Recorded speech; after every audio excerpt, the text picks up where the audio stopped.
Parce qu'il n'y a rien d'humain à tirer sur tout ce qui bouge. Sauf si tu t'appelles Rocco. Mais bon, ça c'est un autre truc.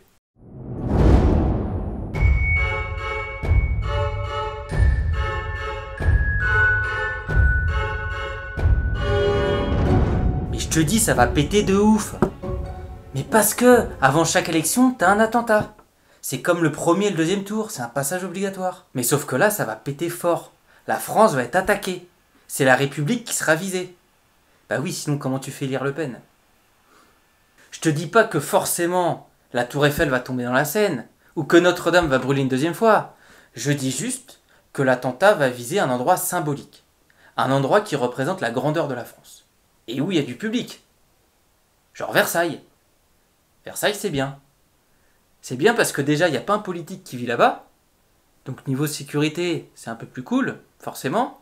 Et parce qu'il y a du public. Et comme Notre-Dame, si le château de Versailles explose, ça pourra permettre à quelques entreprises du CAC 40 de venir défiscaliser grâce à leurs généreux dons. Et ça, en temps de crise, c'est bien pour elles. Non mais je te parle de Le Pen, parce que dans un but de serrer la vis au niveau de la sécurité, histoire de bien remettre une couche après la dictature en marche, c'est le parti qui sera le plus compétent pour remettre de l'ordre. Le parti qui laisse rien passer. Et une fois qu'on sera bien contrôlé, bien suivi et bien pucé, c'est à ce moment-là qu'on pourra rentrer gentiment dans ce nouvel ordre mondial qu'on nous a vendu depuis si longtemps. 900 millions d'euros supplémentaires au ministère de l'Intérieur. C'est pas pour Macron, c'est pour la prochaine présidente. Les mecs qui préparent le terrain, tu crois quoi? C'est comme les liens en réanimation. Ça fait 10 ans qu'ils les foutent en l'air. Parce que les choses qui te permettent de rester en vie, ça fait pas partie du plan. Surtout si apparemment on est 2 fois trop d'humains sur Terre. Par contre, les impôts ou les fast-food qui sortent de terre toutes les heures, ça c'est bien. Ça fait consommer les moutons, et il en faut. Ah putain. Aujourd'hui, t'as 1700 lits de réanimation. Contre 1442 McDo en France. Et encore, je te compte pas les KFC et les Burger King, ils n'ont pas dit, t'as compris. Donc en gros, il y a plus de lieux pour te faire décéder que pour te faire vivre. C'est quand même une drôle de gestion de l'humain dans cette société. Bon bref, moi je m'inquiète.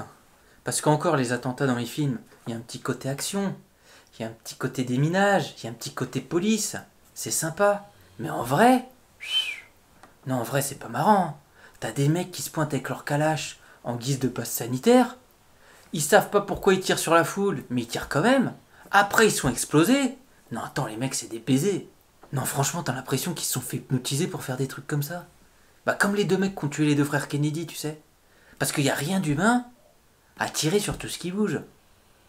Sauf si tu t'appelles Rocco. Mais bon ça c'est un autre truc. Et puis après à la télé on va t'expliquer que ceux qui ont fait le carnage, c'était des antipasses ou des antivax. Bah autant se faire plaisir. Puis de toute façon les mecs ils vont pas dire que c'est Macron qui a organisé l'attentat. C'est leur employeur, ils vont pas risquer leur poste pour un petit détail comme ça.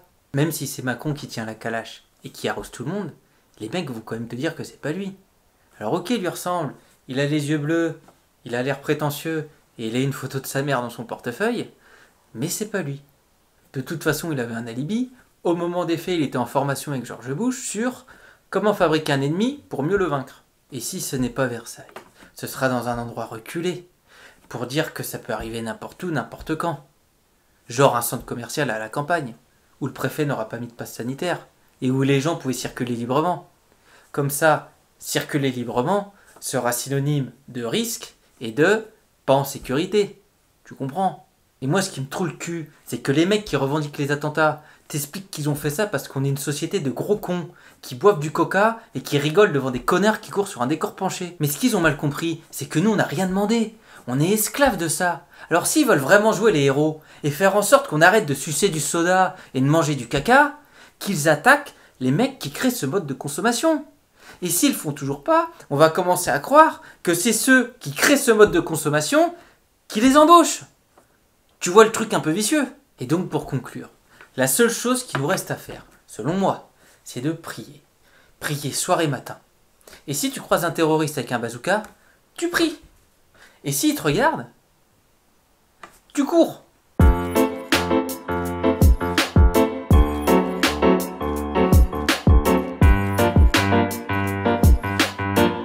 Délivre-nous du mal. Pardonne nos enfances. C'est de la prière fitness. C'est contre les catastrophes. Je vends ma formation 300 € sur mon site. Abonne-toi.